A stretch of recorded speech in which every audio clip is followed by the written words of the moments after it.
cannot believe it. This can't be true. This can't be true. It's a monstrous case. Because it's the own father who did this to his daughter. Do you think she knew? We still do not know what his wife really knew. She took in 3 babies, one after another, and accepted them. Yes.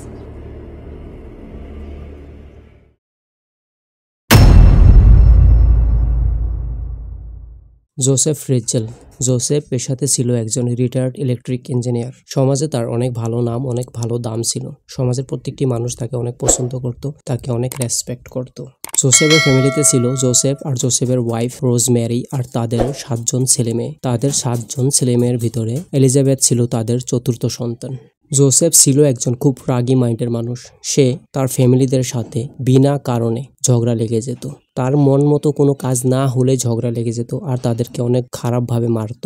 তাই তার ফ্যামিলির সবাই তাকে অনেক বেশি ভয় পেত। But Elizabeth অন্যর তুলনায় জোসেফকে কিছুটা কম ভয় পেত। জোসেফ যখনই তার ফ্যামিলির সাথে ঝগড়া করত তখনই এলিজাবেথ জোসেফকে বাধা দিত। তাই জোসেফ এলিজাবেথকে অনেক মারধর করত, তার খাওয়া দাওয়া বন্ধ করে দিত, এমনকি তার স্কুলে যাওয়াও বন্ধ করে দিত। সময় চলে আসে 18 অগস্ট 1984। ওদিন জোসেফ তার বেসমেন্টে কিছু কাজ করতেছিল। সে কি কাজ করতেছিল সেটা তোমরা ভিডিওর আগে জানতে পারবা। জোসেফ কাজ করাকালীন এলিজাবেথকে ডাক দেয় আর বলে, এদিকে আয়, আমাকে হেল্প কর। এলিজাবেথ তার বাবার এই কথা শুনে সাথে সাথে বেসমেন্টে চলে যায় বাবাকে হেল্প করার জন্য। এলিজাবেথ বেসমেন্টে যাওয়ার পর জোসেফ এলিজাবেথকে বলে, এই বক্সটি ভিতরে নিতে আমাকে হেল্প কর। আসলে ওইখানে একটি বড় বক্স ছিল আর ওই বক্সটি ছিল অনেকটাই ভারী আর জোসেফ ওই বক্সটি একা উঠাতে পারছিল না। তাই জোসেফ এলিজাবেথকে ডাকে। এখন চলো আমরা এটা জেনে নেই জোসেফ ওই বেসমেন্টে কি কাজ করছিল। আসলে জোসেফ গত 6 বছর ধরে ওই বেসমেন্টের সাইডে একটি সিক্রেট চেম্বার বানাচ্ছিল। আর ওই চেম্বারটিতে ছিল একটি বেডরুম, একটি কিচেন, একটি ড্রয়িং রুম আর একটি বাথরুম। বাট ওই রুমগুলো ছিল অনেক ছোট ছোট। ওই চেম্বারটির সব থেকে বড় কথা ছিল ওই চেম্বারটি ছিল টোটালি সাউন্ড প্রুফ। তার মানে ওই চেম্বারের ভিতরে কেউ ঢুকলে সে যতই চিল্লাক বাহির থেকে কেউ তার আওয়াজ শুনতে পারবে না। আর ওই চেম্বারটির প্রথম দরজাটি ছিল বেসমেন্টে থাকা একটি বুকশেলের পিছনে। আর ওই দরজাটিতে ছিল একটি পাসওয়ার্ড সিস্টেম লক। পাসওয়ার্ড দিলে দরজাটি খুলবে আর পাসওয়ার্ড ভুল দিলে দরজাটি খুলবে না। আর ওই পাসওয়ার্ডটি জানতো শুধু জোসেফ। ওই বুকশেলটি সরালে ওই দরজাটি বের হতো আর ওই বুকশেলটি না সরালে কেউ বলতেও পারতো না যে ওই বুকশেলের পিছনে কোনো একটি দরজা আছে। আর ওই দরজাটি দিয়ে যাওয়া যাবে একটি সিক্রেট চেম্বারে। এখন আমরা জানতে পারলাম জোসেফ ওই বেসমেন্টে কি কাজ করছিল। তো যখন জোসেফ এলিজাবেথকে হেল্পের জন্য ডাকে, এলিজাবেথ সাথে সাথে চলে আসে। তখন জোসেফ এলিজাবেথকে বলে, এই বক্সটি ভিতরে নিতে আমাকে হেল্প কর। তখন জোসেফ ওই বুকশেলটি সরিয়ে ওই দরজাটিকে খুলে। ওই দরজাটি খুলতে দেখে এলিজাবেথ আচরিত হয়ে যায়। কেন? কারণ সে কখনো কল্পনাও করে নাই যে ওই বুকশেলের পিছনে একটি দরজা আছে। কিন্তু এলিজাবেথ এই ম্যাটারে তার বাবাকে কিছু জিজ্ঞাসা করে না, কারণ এলিজাবেথ জানতো তার বাবার নেচার। তাই এলিজাবেথ কিছু জিজ্ঞাসা না করেই তার বাবার সাথে ওই বক্সটি উঠিয়ে ওই চেম্বারের ভিতরে চলে যায়। ওই চেম্বারের ভিতরে যাওয়ার পর জোসেফ এলিজাবেথকে বলে, বেডরুমে একটি ছোট্ট বক্স আছে, ওইটা নিয়ে আস। তাই এলিজাবেথ পাশে থাকা বেডরুমে ওই বক্সটি আনার জন্য চলে যায়। ওদিকে জোসেফ সাথে সাথে ওই চেম্বারের থেকে বের হয়ে চেম্বারের দরজাটি বন্ধ করে দেয় আর ওইখান থেকে চলে যায়। তখন এলিজাবেথ পাশে থাকা বেডরুমে কোনো বক্স না পেয়ে খালি হাতে চলে আসে। এসে দেখে তার বাবা জোসেফ ওইখানে নেই। তাই সে তার বাবাকে খুঁজে দেখে যে তার বাবা ওইখানে নেই। তখন এলিজাবেথ ওই চেম্বার থেকে বের হওয়ার জন্য দরজার সামনে আসে। এসে দেখে দরজাটি লক। তখন এলিজাবেথ চিন্তা করতে থাকে, বাবা এমন কেন করলো আমার সাথে। তখন সে ভাবে, হয়তো আমি বাবার সাথে অনেক ঝগড়া করি, বাবাকে অনেক কাজে বাধা দেই, তাই হয়তো বাবা আমাকে এখানে বন্ধ করে রেখেছে। আর সাথে এলিজাবেথ এটাও ভাবছিল যে হয়তো তার বাবা তাকে এখান থেকে খুব জলদি বের করে দিবে। কিন্তু তার এই ধারণাটি ছিল টোটালি ভুল। সে জানছিল না যে এই চেম্বারের মধ্যে তার কত দিন, কত মাস, কত বছর থাকতে হবে। 2-4 ঘন্টা এলিজাবেথ ওই চেম্বারে বসে থাকে আর ভাবতে থাকে কখন তার বাবা এসে তাকে এখান থেকে বের করবে। ওদিকে উপরে এলিজাবেথকে সবাই খুঁজছিল, কারণ 2-4 ঘন্টা ধরে এলিজাবেথ কারো নজরে পড়ছিল না। দেখতে দেখতে রাত হয়ে যায়। তখন এলিজাবেথের ফ্যামিলির চিন্তা অনেকটাই বেড়ে যায়, কারণ এলিজাবেথকে অনেকক্ষণ ধরে তারা খুঁজে পাচ্ছিল না। তাই তারা এলিজাবেথের ফ্রেন্ডসদেরকে জিজ্ঞাসা করে। এলিজাবেথের ফ্রেন্ডসরা বলে যে না, এলিজাবেথ আমাদের এখানে আসে নাই। তারপর তারা তাদের রিলেটিভসদেরকে জিজ্ঞাসা করে, তারাও একই কথা বলে, না, এলিজাবেথ আমাদের এখানে আসে নাই। এমন করে এলিজাবেথকে খুঁজতে খুঁজতে পুরো রাত পার হয়ে যায়। নেক্সট মর্নিং এলিজাবেথের ফ্যামিলি এলিজাবেথের মিসিং কমপ্লেন নিয়ে পুলিশ স্টেশনে যায়। তারা পুলিশদেরকে বলে, গতকাল দুপুর থেকে আমাদের মেয়ে এলিজাবেথ মিসিং, তারে আমরা খুঁজে পাচ্ছি না। পুলিশ তাদের এই কথা শুনে বলে, 2 বছর আগেও আপনার মেয়ে মিসিং হয়েছিল, তখন তো আমরা তাকে তার একটি ফ্রেন্ডের বাড়িতে পেয়েছিলাম। আসলে পুলিশ ওই কথাটি জোসেফকে বলে, কারণ ওইখানে থাকা পুলিশরা জোসেফকে খুব ভালো করে চিনতো আর জানতো। তাই পুলিশ জোসেফ আর জোসেফের ফ্যামিলিকে বলে, চিন্তা করতে লাগবে না, বাড়িতে যান, 1-2 দিন ওয়েট করেন, দেখবেন আপনার মেয়ে চলে আসবে। পুলিশদের মুখে এই কথা শুনে তারা পুলিশ স্টেশন থেকে বাড়িতে চলে আসে। বাড়িতে চলে আসার পর তারা এলিজাবেথের জন্য ওয়েট করতে থাকে, কিন্তু 1 দিন 2 দিন 3 দিন পার হয়ে যায়, এলিজাবেথের কোনো খোঁজ খবর নেই। ওদিকে এলিজাবেথ এই 3 দিন ধরে ওই চেম্বারেই থাকে। ওইখানে থেকে সে চিন্তা করতে থাকে কখন তার বাবা আসবে আর তাকে এখান থেকে বের করবে। এখন তোমরা হয়তো ভাবতেছো যে এলিজাবেথ এই বেসমেন্টের ভিতরে, চেম্বারের ভিতরে সে এই 3 দিন কি করে থাকলো, কারণ সে তার কাছে তো কোনো খাবার নেই। আসলে বিষয়টা তেমন না। বিষয়টা হলো, এলিজাবেথের বাবা যখন এলিজাবেথকে বলে যে আমাকে এই বক্সটি ভিতরে নিতে হেল্প কর, তখন ওই বক্সটিতে ছিল কিছু খাবার আর কিছু পানি আর কিছু কাপড়। ঠিক 3 দিন পর জোসেফ ওই চেম্বারের দরজা খুলে। ওই দরজা খোলা দেখে এলিজাবেথ ভাবতে থাকে হয়তো তার বাবা তাকে আজকে এখান থেকে বের করে দিবে, কিন্তু তার এই ধারণা, তার এই চিন্তা টোটালি ভুল ছিল। জোসেফ যখন ওই দরজাটি খোলার সাথে সাথে সে ওইখানে এন্টার করে। এন্টার করার পর জোসেফ প্রথমে তার মেয়েকে অর্থাৎ এলিজাবেথকে অনেক মারার পর সে একটি এমন কাজ করে যেই কাজটি একটি বাবা হিসাবে কোনো দিনও কোনো মানুষ করবে না। জি হ্যাঁ, সে তার মেয়ের সাথে ওইখানে রেপ করে। তারপর সে আবার দরজা বন্ধ করে ওইখান থেকে চলে যায়। আর ওদিকে এলিজাবেথের ফ্যামিলি এলিজাবেথকে খুঁজতেই থাকে, কিন্তু তার কোনো খোঁজ খবর পায় না। জোসেফ চাইছিল যে তার ফ্যামিলি যাতে এলিজাবেথকে না খুঁজে, তার ফ্যামিলি যাতে এলিজাবেথকে খোঁজা বন্ধ করে দেয়। তাই সে এলিজাবেথকে দিয়ে একটি চিঠি লেখায়। ওই চিঠিতে লেখা ছিল যে মা বাবা, আমি বাড়ি ছেড়ে চলে গিয়েছি, আমি একটি কাল্ট জয়েন করেছি, আর আমাকে তোমরা খোঁজার চেষ্টা করবে না। তোমরা আমাকে যতই খুঁজো আমাকে কখনো পাবে না। ওই চিঠিটি লেখার পর জোসেফ ওই চিঠিটিকে নিয়ে তার বাড়ির সামনে ফালিয়ে রাখে। তারপর সে নিজেই ওইটাকে উঠিয়ে তার ওয়াইফের হাতে দেয়, রোজমেরির হাতে দেয়, আর বলে যে দেখ, এলিজাবেথ আমাদেরকে চিঠি লিখেছে, আর ওইখানে লেখা আছে যে সে নাকি কোনো একটি কাল্টকে জয়েন করেছে, আর তাকে যাতে আমরা না খুঁজতাম। কিন্তু জোসেফের ওয়াইফ রোজমেরি চিঠিতে লেখার কথা না মেনে জোসেফকে নিয়ে আবার পুলিশ স্টেশনে যায়। ওইখানে গিয়ে সে পুলিশদেরকে ওই চিঠিটি দেখায় আর বলে আমার মেয়ে কোনো কাল্টকে জয়েন করেছে, এই যে দেখেন চিঠি।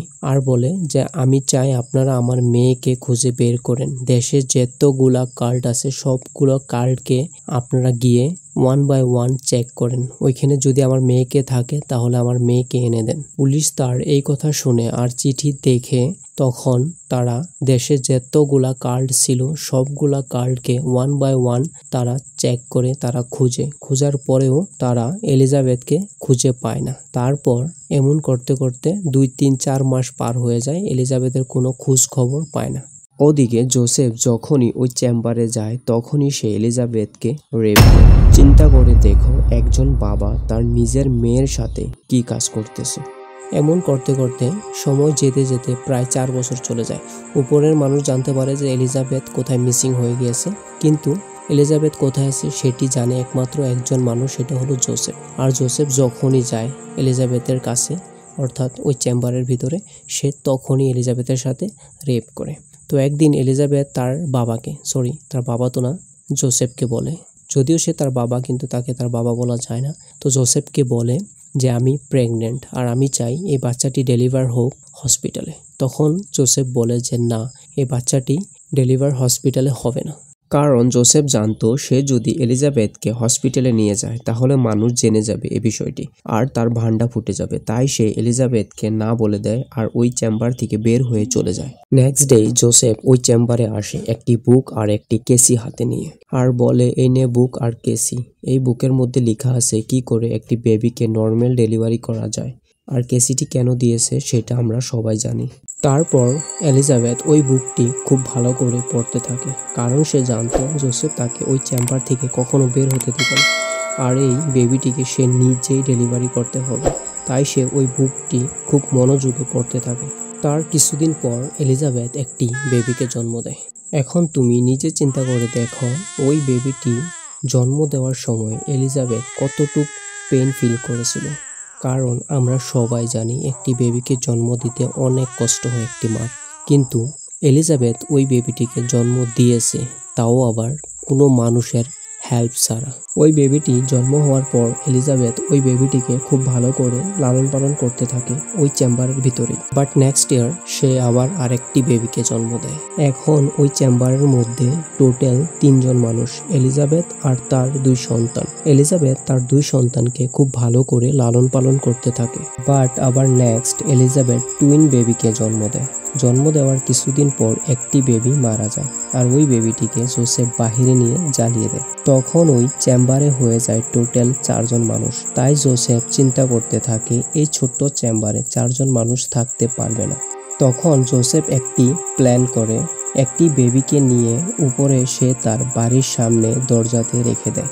সাথে একটি চিঠি থাকে, চিঠিতে লেখা থাকে মা বাবা এই বেবিটি আমার, আমি এই বেবিটিকে লালন পালন করতে পারছি না, তাই বেবিটি তোমরা লালন পালন করো। আসলে জোসেফ ওই চিঠিটি এলিজাবেথকে দিয়ে লিখায়, তাই জোসেফের ওয়াইফ রোজমেরি এলিজাবেথের হ্যান্ডরাইটিং দেখে ওই বেবিটিকে রেখে দেয়। সে চিন্তা করে এলিজাবেথের যদি এটা হ্যান্ডরাইটিং, যদি এলিজাবেথ এই চিঠিটি লেখে তাহলে সত্যি করে এই বেবিটিও তার। এই জন্য সে একটি নানি হিসাবে বেবিটিকে রেখে দেয়। এমন করতে করতে এলিজাবেথ আরও 3টি বেবিকে জন্ম দেয়। যখনই একটি বেবির জন্ম হয় জোসেফ কিছুদিন পর এলিজাবেথকে দিয়ে একটি চিঠি লিখিয়ে ওই বেবিটিকে উপরে পাঠিয়ে দেয়। ওই চেম্বারে থেকে এলিজাবেথ টোটাল 7টি বেবিকে জন্ম দেয়। 3টি বেবি থাকে এলিজাবেথের কাছে আর 3টি বেবি থাকে উপরে। আসলে ওই 3টি বেবিকে জোসেফ উপরে পাঠিয়ে দেয় আর একটি বেবি আমরা জানি মারা যায়। এলিজাবেথ তার সাথে থাকা 3টি বেবিকে যতটুক পারে পড়াশোনা করায়। জোসেফকে বলে কিছু কিতাব এনে দিতে, জোসেফ তাদেরকে কিছু কিতাব এনে দেয়। আর যখন ওই বেবিগুলা ওই কিতাবগুলা দেখে, কিতাবের মধ্যে গাড়ি দেখে, গাছ দেখে, আরও নানান জিনিস কিতাবের মধ্যে দেখে, তখন তারা এলিজাবেথকে জিজ্ঞাসা করে যে মা এগুলা কি?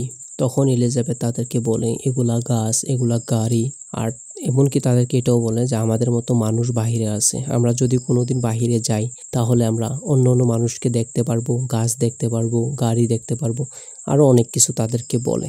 এখন চিন্তা করে দেখো একটি ছোট চেম্বারের মধ্যে ছোট ছোট বাচ্চা যারা নাকি বাহিরে কি হচ্ছে কি না হচ্ছে সেগুলা কিচ্ছুই বুঝতে পারে না, কিচ্ছুই জানে না। তারা জাস্ট তার মার থেকে শুনে যে বাহিরে অনেক কিছু আছে, গাড়ি আছে, গাছ আছে, ঘর আছে, আরও অনেক কিছু।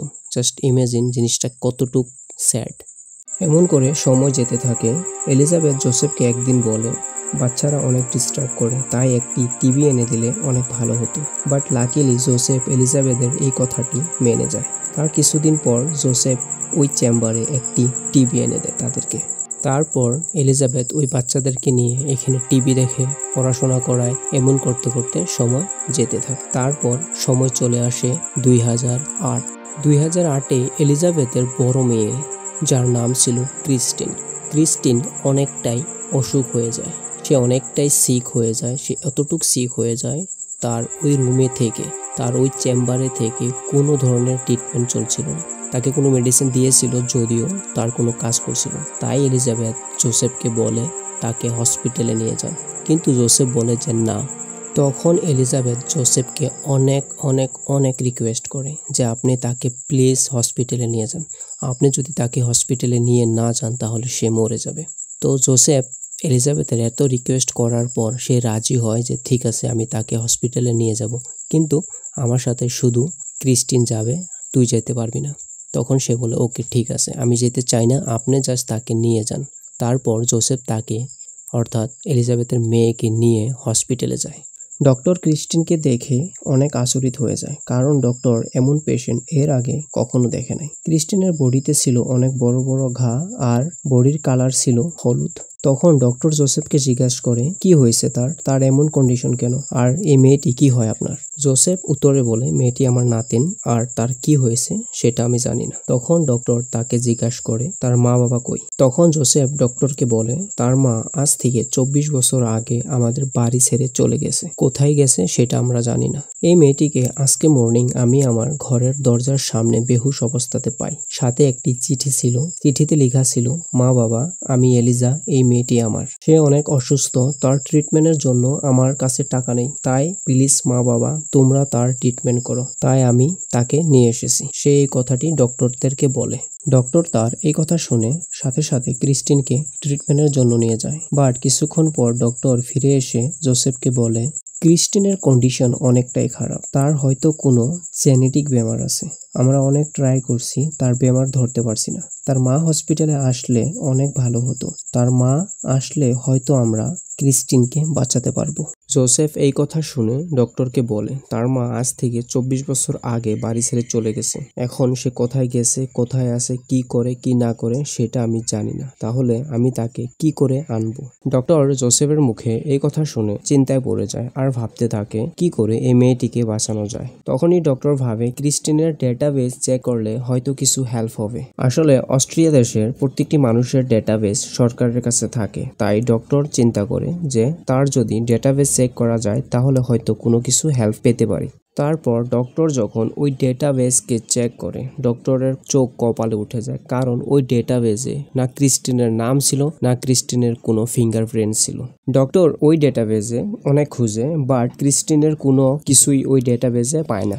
এখন এই কেসটি অন্যরকম হয়ে দাঁড়ায়, তাই ডক্টররা পুলিশকে কল করে সব কথা খুলে বলে। তারপর সাথে সাথে পুলিশ ওই হসপিটালে আসে, আসার পর জোসেফকে জিজ্ঞাসা করে, আর জোসেফ একই কথা বলে এই মেয়েটি আমার নাতিন, আর এই মেয়ের মা আজ থেকে 24 বছর আগে আমাদের বাড়ি ছেড়ে চলে গেছে। তখন পুলিশ চিন্তা করে আগে এলিজাবেথকে খুঁজে বের করি, তারপর জানতে পারবো এই মেয়েটি কার আর এই মেয়েটি কোথায় থেকে আসলো, কারণ ক্রিস্টিনের তো কোনো ডেটাই ছিল না সরকারের হাতে। তখন পুলিশ এলিজাবেথকে খুঁজে বের করার জন্য টিভি আর নিউজ পেপারের হেল্প নেয়। টিভি আর নিউজ পেপারে এই খবরটি দিয়ে দেয় যে এলিজাবেথ তুমি যেখানে আসো আমাদের সাথে কন্ট্যাক্ট করো, আর না হলে তোমার মেয়ে মারা যাবে, আমরা তোমার মেয়েকে বাঁচাতে পারবো না। ওদিকে এলিজাবেথ এই খবরটি টিভিতে দেখে। তারপর যখন জোসেফ ওই চেম্বারে যায়, এলিজাবেথ জোসেফকে অনেক রিকোয়েস্ট করে, বলে যে ডক্টর পুলিশ আমাকে ডাকছে, আমার বাচ্চার জান অনেকটাই বিপদে, তাই আমি যেতে চাই, আমাকে যেতে দেন।